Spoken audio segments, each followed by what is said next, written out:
نبی صلی اللہ علیہ وسلم کی صحیح حدیث ہے، آپ نے فرمایا کہ ما انزل اللہ من داء الا انزل له شفاء، او کما قال صلی اللہ علیہ وسلم، کوئی بیماری اللہ نے ایسی پیدا نہیں کی جس کی شفا نہ پیدا کی ہو۔ تو یہ کیوں بتایا ہمیں کہ بھئی بیماریوں میں اللہ نے دوائیں بھی اللہ نے ہی پیدا کی ہیں، تو پہلے سے ہی رابطہ کر لیا جائے، اور اس میں پبلک کی باتوں میں بالکل نہیں آنا چاہیے۔ آپ بڑے بڑے افلاطونوں کے پاس بیٹھیں گے، ہر آدمی اپنی پھینک رہا ہوگا، ابے یہ کچھ نہیں ہے، ابے یہ ڈاکٹروں کے دھندے ہیں، ابے یہ دوائیوں کے دھندے ہیں۔ تو چھوڑ دو، کسی ایکسپرٹ کے پاس جا کے اپنے ماں باپ کو پہلے دکھا دیا کرو، اور خود بھی اپنا چیک اپ اگر 50-40 سال کے ہو گئے تو کرا لیا کرو۔ تو بہت بڑے بڑے آج کل یہ وہ دور نہیں ہے جو پہلے ہمارے باپ دادا نے گزارا ہے، یہ بہت چینج ہو چکا ہے اس وقت، خوراکیں چینج ہو گئی، ماحول چینج ہو گیا۔ خیر یہ ٹاپک نہیں ہے، تو ایک تجربے کی بات آپ کے سامنے شیئر کر رہا تھا، کیونکہ ہم نے بھی اپنے ماں باپ کے ساتھ، ہمیں تجربہ نہیں تھا۔ میرے والد صاحب کو 50 سال کی عمر میں بی پی ہوا، بلڈ پریشر ہائی ہوا، وہ چیک نہیں کراتے تھے، تو ایک دفعہ کسی کے کہنے پہ چیک کرا لیا تو پتا چلا بی پی ہائی ہے، بہت ہائی ہے۔ تو لوگوں میں کیا باتیں ہوتی ہیں؟ لوگوں میں یہی باتیں ہوتی ہیں کہ بھائی چیک کرانا ہی نہیں چاہیے تاکہ ٹینشن میں نہ جائے آدمی، چیک کرانا ہی نہیں چاہیے تاکہ، تو والد صاحب نے بھی یہ کہا خام خواہ میں چیک کرا لی، اچھی بلی زندگی گزر رہی تھی۔ تو ڈاکٹر نے بولا اب آپ نے پابندی سے چیک کرانا ہے، انہوں نے کہا نہیں بھائی، اچھے بلے ہم تو فٹ فاٹ۔ تو نتیجہ کیا نکلا ہے؟ 60 سال کی عمر میں چیک کرایا انہوں نے، بہت ہائی ہوا ہوا تھا، تو نہیں چیک کراتے تھے۔ پھر 63 سال کی عمر میں کیا ہوا ہے؟ نیچے کا بی پی 140، اوپر کا پتہ نہیں 200 کہاں پہنچا ہوا تھا، تو کیا ہوا ہے؟ پھر وہ ڈیتھ ہو گئی۔ خیر سب نے مرنا ہے، لیکن اتنی بات تو ہے کہ وہ فالج سے بہت ڈرتے تھے، بہت پناہ مانگتے تھے، اللہ کسی کا محتاج نہ بنائے۔ نیک اعمال پہ ڈیتھ ہو گئی، اللہ ان کی مغفرت فرمائے، لیکن فالج بھی تو ہو سکتا تھا نا۔ ہمارے کئی جوان دوستوں کو ہم نے دیکھا ہے فالج میں پڑے ہوئے ہیں۔ تو بہتر ہوتا ہے کہ ایسے میں جو ایکسپرٹ ہیں، ڈاکٹرز ہیں، ان کی بات مان لی جائے۔ جب وہ کہہ رہے ہیں کہ اتنی عمر ہو گئی ہے، آپ بار بار اپنا چیک اپ کراؤ، تو کرا لینا چاہیے، اس میں ڈرنا، اس میں لوگوں کی باتوں میں نہیں آنا چاہیے۔ تو یہ بہت آرام سے کنٹرول ہو سکتا ہے۔ یہ گولیاں آتی ہیں یا ایکسرسائز یا ڈاکٹر جو بھی کرے وہ ڈاکٹروں کا مسئلہ ہے۔ تو خیر، تو ماں باپ کی خدمت جو ہم پہ فرض ہے نا، تو خدمت فرض ہونے کا مطلب کیا ہے؟ پاؤں دبانا نہیں آتا اس میں، سب سے پہلے ان کی صحت کا خیال۔ تو گھر جا کے جن کے بھی ابا اماں 50 سے اوپر ہو چکے ہیں، جا کے ان کے چند ایک چیزیں جو ہیں وہ کسی بڑے ڈاکٹر سے رابطہ کر کے پوچھ لیں کہ بھائی اب ان کی کیئر ہم نے کیسے کرنی ہے، کیا کیا ان کو پرہیز کروانا ہے، کس اسٹائل میں لے کے ہم نے ان کو چلنا ہے، اس سے پہلے کہ ماں باپ سے محروم ہو جائیں۔ اور اگر ماں باپ بچانے کا شوق ہی نہیں ہے تو پھر آپ کی مرضی ہے، بعض لوگوں کو شوق ہی نہیں ہوتا ماں باپ کی صحت کا۔ خیر، میں نے جو قرآن مجید کی آیتیں تلاوت کی ہیں، یہ مضمون میں نے پچھلے جمعے شروع کیا تھا، آج انشاءاللہ اسی کو کنٹینیو لے کے چلوں گا۔ ضروری ہے، اور یہ خوب اچھی طرح سمجھ لیں، یہ جو آج ڈپریشن، اسٹریس، ٹینشن، یہ سب چیزیں ہیں نا، یہ مسئلے گولیوں سے حل ہونے والے نہیں ہیں، یہ نفسیاتی ڈاکٹروں سے حل ہونے والے نہیں ہیں۔ اس کا قرآن میں اللہ نے ایک ہی علاج بتایا، فرمایا الا بذکر اللہ تطمئن القلوب۔ اللہ کا لفظ دیکھو، اللہ کا مطلب خبردار۔ دیکھو قرآن اگر ایک اعلان کر رہا ہے تو اس کے پیچھے خبردار کا لفظ لگانے کی ضرورت نہیں ہے، بس اللہ کی طرف سے اناؤنسمنٹ کافی ہے۔ وہ اتنی اناؤنسمنٹ بذکر اللہ تطمئن القلوب کہ اللہ کے ذکر سے لوگوں کو، دلوں کو سکون ملتا ہے، یہ اللہ کی طرف سے اتنا کہہ دینا کافی تھا یا نہیں تھا کہ اللہ کو یاد کرنے سے دلوں کو سکون ملتا ہے؟ تو کافی تھا نا اتنا۔ لیکن اللہ نے کیا فرمایا؟ الا، سنو۔ یہ اس لیے کہ تمہیں دنیا میں ہر شخص یہ بتا رہا ہوگا، کوئی کہہ رہا ہوگا شراب میں سکون ہے، کوئی کہہ رہا ہوگا نائٹ کلب میں سکون ہے، کوئی کہہ رہا ہوگا لڑکیوں سے دوستیوں میں سکون ہے، کوئی کہہ رہا ہوگا کہ چرس پینے میں سکون ہے، کوئی کہہ رہا ہوگا کہ جی گرم گرم کڑک دودھ پتی پینے میں سکون ہے، کوئی کہہ رہا ہوگا کہ جی چرس میں سکون ملے گا تمہیں، کوئی کہہ رہا ہوگا زنا میں سکون ملے گا، کوئی کہہ رہا ہے ڈپریشن کی گولیاں کھانے میں سکون ہے۔ کوئی کہہ رہا ہے کہ نفسیاتی ڈاکٹر سے یا سائیکیٹرک سے علاج میں سکون ہے. اللہ فرماتے ہیں الا سنو میں بتا رہا ہوں, یہ سب غلط باتیں کر رہے ہیں. حقیقت میں تمہیں سکون صرف اللہ کو یاد کرنے میں ملے گا, اس کے علاوہ کسی چیز میں نہیں ملے گا. آپ کہہ سکتے ہو یار ہم تو ذکر کر کے ٹرائی کر کے دیکھ لیا, ہمیں کوئی سکون نہیں ملا. جو سکون سٹا لگانے میں ملتا ہے وہ ہمیں ذکر کرنے میں نہیں ملتا. ایک چرسی کو آپ بولو کہ تو چرس چھوڑ, لا الہ الا اللہ کی 100 دفعہ تسبیح پڑھ لے, تجھے سکون ملے گا. وہ کہے گا میں نے تو پڑھ کے دیکھ لیا, مجھے تو مل نہیں رہا. چھٹا لاؤ, بڑا مزہ آئے گا. نہیں آ رہی بات سمجھ میں؟ جبکہ قرآن کیا کہہ رہے ہیں, یہ غلط ہے. قرآن کہہ رہے خبردار یہ سب غلط باتیں کر رہے ہیں. اللہ اگر تو صحیح کہہ رہا ہے تو چرسی کو تو چرس میں جو سکون ملتا ہے وہ تسبیح پڑھنے میں نہیں ملتا. بات آ رہی ہے؟ اصل میں سکون کی ڈیفینیشن ہی آپ نہیں سمجھے. یہ سکون نہیں ہے جو چرسی کو مل رہا ہے, یہ وقتی طور پر اس کی جو ڈپریشن چرس نہ پینے سے پیدا ہوئی ہے نا, جو باڈی کی ایک ڈپریشن ہے, وہ وقتی طور پہ ختم ہوئی ہے.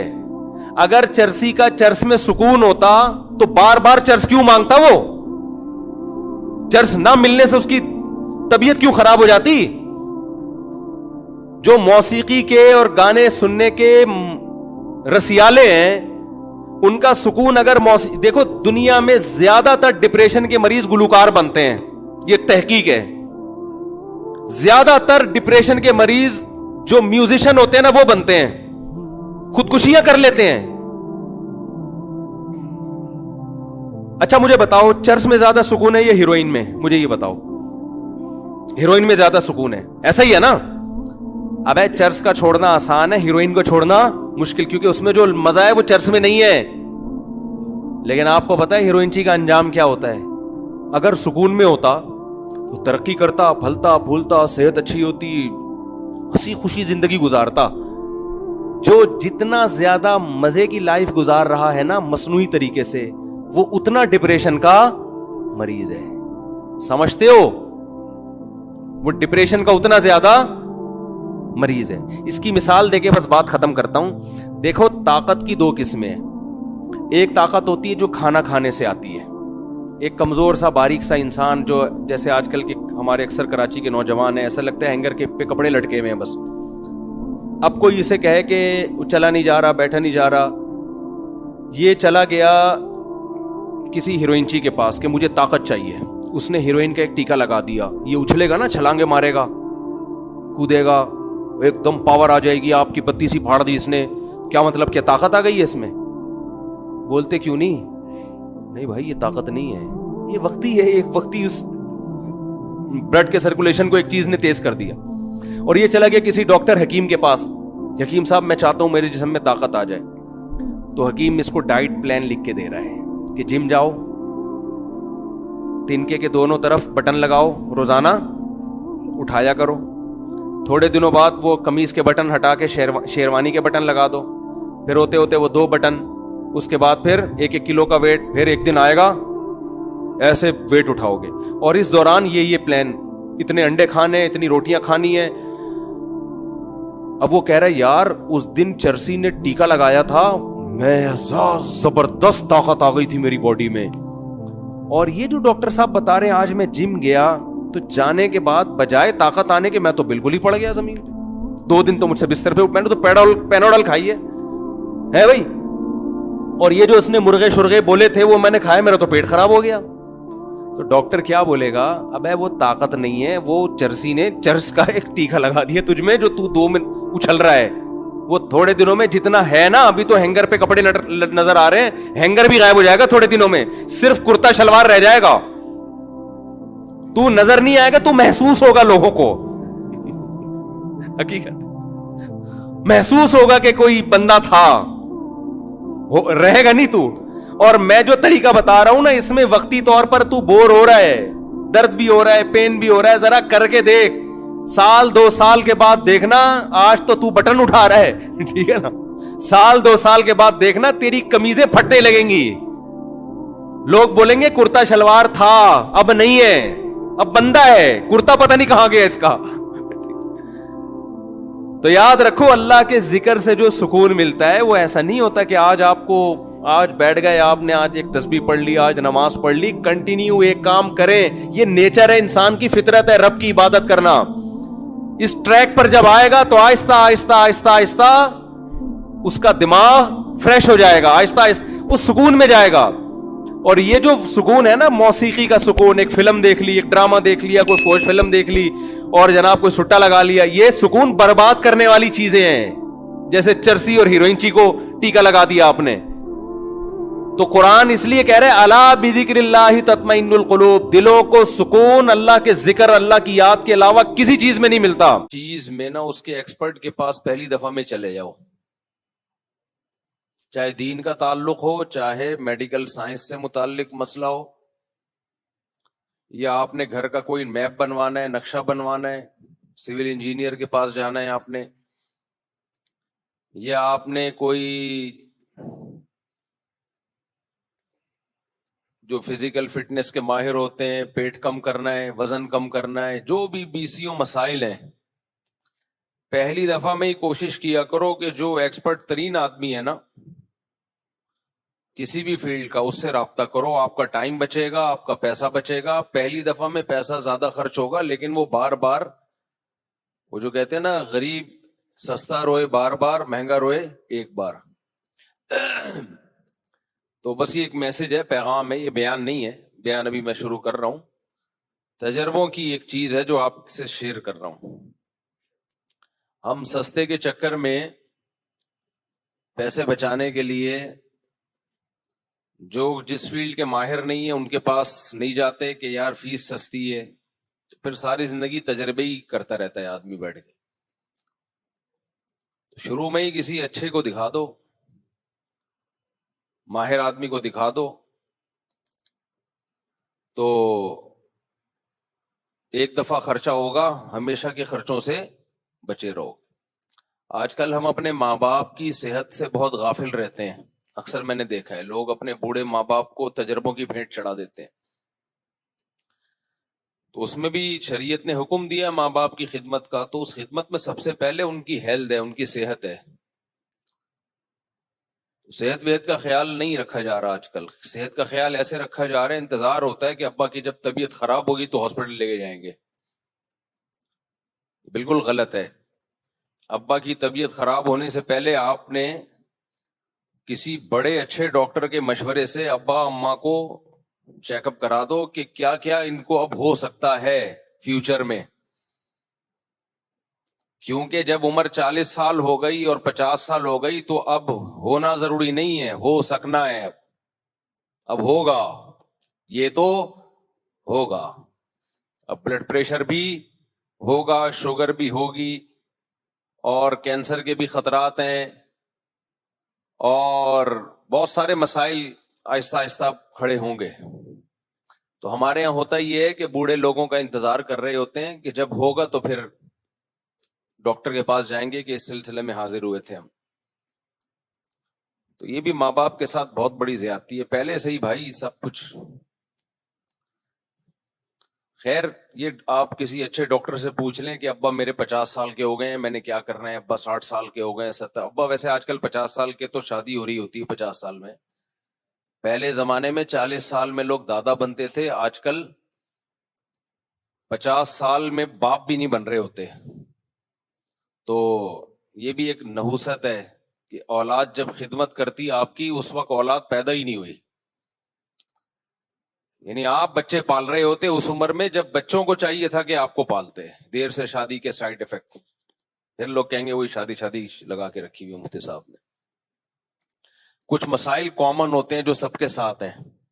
دیکھو کورونا جب آیا تو ڈاکٹروں نے کیا لگا کے رکھی ہوئی تھی, کرونا ہر وقت, کیونکہ پوری دنیا میں بیماری پھیلی ہے نا. ہر ڈاکٹر ماسک کا حکم دے رہا ہے, ٹیکے لگا رہا ہے. تو کرونا لگا کے رکھا ہوا تھا حکومتوں نے بھی اور ڈاکٹروں نے بھی, کیونکہ یہ بیماری سے متاثر ہر قوم ہو رہی تھی, ہر مرد ہر عورت. تو میں نے بھی جو شادی لگا کے رکھا ہوا ہے نا, یہ نہ کرنے سے سب متاثر ہو رہے ہیں, عورت بھی مرد بھی, نسل بھی تباہ و برباد ہو رہی ہے. تو یہ ایک ایسا مسئلہ ہے جو سوائے خسروں اور ہیجڑوں کے ان کو کوئی نقصان نہیں ہے. جو مرد ہے اور عورت، اور ظاہر ہے 99.9999999% تو مرد یا عورت ہی ہوتے ہیں نا. جو بےچارے خسرے ہجڑے ہیں وہ تو 0.00001% بھی نہیں ہے. اور ان میں بھی جو سچی مچی کے ہیں وہ اور کم ہیں، جھوٹی موٹی کے بہت ہیں. تو اس لیے یہ تو ہر گھر کا مسئلہ ہے نا. اس لیے میں جیسے ڈاکٹروں نے کورونا لگا کے رکھا ہوا تھا، جب تک کووڈ ختم نہیں ہو گیا کووڈ ہی چل رہا تھا مارکیٹ میں. جب تک آپ لوگ شادیوں پہ سیٹ نہیں ہو جاتے اس وقت تک شادی چلتا رہے گا بیانات. جب سیٹ ہو جائیں گے، جب کرنا شروع کر دیں گے ٹائم پہ اور زیادہ، پھر میں چپ ہو جاؤں گا. اچھا خیر، اب ہم اصل ٹاپک کی طرف آتے ہیں. تو خلاصہ یہ جو میں نے ابھی آپ کے سامنے بات کی ہے، یہ بات یہی کی ہے کہ بھائی اپنے ماں باپ کو نا کسی بڑے ڈاکٹر کو پہلے سے ہی دکھا دو بیمار ہونے سے پہلے. اور اگر آپ 40-50 کے ہو گئے تو اپنے آپ کو بھی دکھا دو، کیونکہ یہ اتنی بیماریاں بھی پھیل رہی ہیں. مر جانا اتنا بڑا مسئلہ نہیں ہے، یوں لڑکو مر جاؤ. مرنے سے پہلے کے جو پروسیس ہے نا وہ بڑے ڈینجرس چل رہے ہیں. دیکھو آپ کا بی پی ہائی ہوا، دماغ کے رگ پھٹی، مر گئے، کوئی ٹینشن کی بات نہیں. اگر اچھے عمل پہ تھے کوئی مسئلہ نہیں ہے، سب نے مرنا ہے، آپ بھی مر گئے تو کوئی بہت بڑا دنیا میں حادثہ نہیں ہوا. لیکن ایسا ہوتا نہیں ہے. ہوتا یہ کہ آپ کی رگ پھٹی، آپ کو فالج، آپ برین ہیمریج ہوا، PCO مسائل کھڑے ہو گئے، کوئی دماغ میں جم گئی، فالج ہو گیا، کومے میں چلے گئے. تو وہ جو مسائل ہوتے ہیں، آنکھیں چلی گئیں، گردے فیل ہو گئے، ڈائلسس پہ آ گئے، یہ ہو گیا وہ ہو گیا، 20 سال اس بیماری کو گھسیٹتا ہے انسان. اللہ کی پناہ بھائی، اللہ ہم سب کو ایسی خطرناک بیماریوں سے پناہ میں رکھے. دیکھو اللہ تعالی نے قرآن مجید میں اس امت کی ایک خاصیت بیان کی ہے، وَكَذَلِكَ جَعَلْنَاكُمْ أُمَّةً وَسَطًا. اللہ کہتے ہیں ہم نے تم کو ایک معتدل امت بنایا ہے، بیلنس. ہر چیز میں کیا ہے اس امت میں؟ اعتدال ہے. اللہ تعالیٰ چاہتے ہیں کہ مسلمان ہر چیز میں معتدل زندگی گزارے. اس کی میں نے ایک مثال دی تھی، دوبارہ اس کو ریپیٹ کرتا ہوں. ڈاکٹر جیسے کہتے ہیں نا بیلنس ڈائٹ ہونی چاہیے، کہتے ہیں کہ نہیں کہتے؟ بھائی بولتے ہیں تو منہ سے بول دینا، بیلنس ڈائٹ ہونی چاہیے. تو ایسے ہی روحانی ڈائٹ بھی ہماری کیا ہونی چاہیے؟ بیلنس.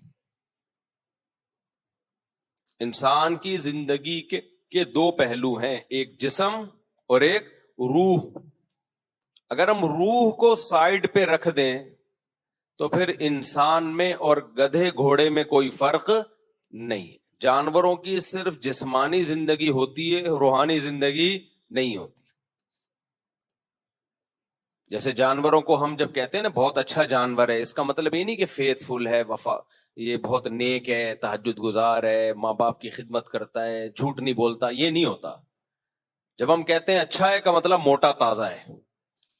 جب ہم کہتے ہیں گدھا بہت اچھا ہے تو مطلب لوڈ زیادہ اٹھاتا ہے، یہ لوڈ زیادہ اٹھاتا ہے.